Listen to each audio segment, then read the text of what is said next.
എല്ലാ കൂട്ടുകാർക്കും നമസ്കാരം. നമ്മുടെ പുതിയ വീഡിയോയിലേക്ക് സ്വാഗതം. ഇന്നത്തെ നമ്മുടെ വീഡിയോ വളരെ ഹെൽത്തി ആയിട്ട് തന്നെ ഉണ്ടാക്കി കഴിക്കാൻ പറ്റിയ റാഗി വട്ടയപ്പമാണ്. നല്ല ഹെൽത്തി ആയിട്ടാണ് നമുക്ക് ഈ വട്ടയപ്പം തയ്യാറാക്കി എടുക്കാൻ സാധിക്കുന്നത്.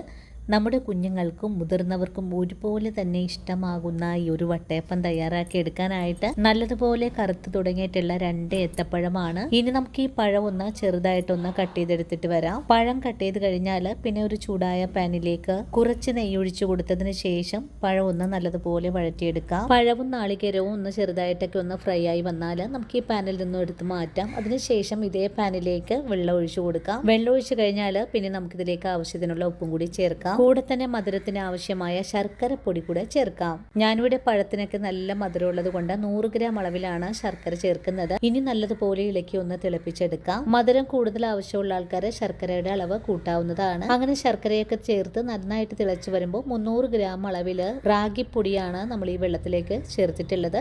ഇനി ഫ്ലെയിം കുറച്ച് വെച്ച് കൊടുത്തതിന് ശേഷം നല്ലതുപോലെ ഇളക്കി ഒന്ന് യോജിപ്പിച്ചുകൂടെ എടുക്കാം. ശർക്കര പാനി മുഴുവനും തന്നെ പൊടിയിലേക്ക് പിടിച്ചു കഴിഞ്ഞാൽ പിന്നെ നമുക്ക് ഫ്ലെയിം ഓഫ് ചെയ്ത് കൊടുത്തിട്ട് ഇതൊന്ന് തണുത്ത് വരുമ്പോഴേക്കും നെയ്യ് തടവിയ സ്റ്റീൽ പ്ലേറ്റിലേക്ക് കൂടെ ഒന്ന് പരത്തി കൊടുക്കാം. എല്ലാ ഭാഗവും ഒരുപോലെ തന്നെ ഷേപ്പാക്കി കഴിഞ്ഞാൽ ഒരു 5 മിനിറ്റ് നേരം ആവി പാത്രത്തിലേക്ക് മാറ്റിയിട്ടൊന്ന് മൂടി വെച്ച് വേവിച്ചുകൂടെ എടുക്കാം. 5 മിനിറ്റ് കൊണ്ട് തന്നെ നമ്മുടെ പലഹാരം നല്ലതുപോലെ വെന്ത് വന്നിട്ടുണ്ട്. ഇപ്പോൾ പാത്രത്തിൽ നിന്നും പുറത്തെടുത്തതിന് ശേഷം നന്നായിട്ട് തണുത്ത് വരുമ്പോൾ ഇതുപോലെ ഇളക്കി കൊടുത്ത് മറ്റൊരു പ്ലേറ്റിലേക്ക് കൂടെ മാറ്റാം. അപ്പോൾ ഇന്നത്തെ നമ്മുടെ വീഡിയോയും ഇത്രയുള്ളൂ കൂട്ടുകാരെ. ഈ ഒരു വീഡിയോയും കണ്ടിട്ട് എല്ലാ കൂട്ടുകാരും വീടുകളിൽ തയ്യാറാക്കി നോക്കുമ്പോൾ റെസിപ്പിയുടെ സ്വാദ് ഇഷ്ടപ്പെടുവാണെങ്കിൽ ചേച്ചിയെ ഒന്ന് സപ്പോർട്ട് ചെയ്യാൻ മറക്കല്ലേ കൂട്ടുകാരെ.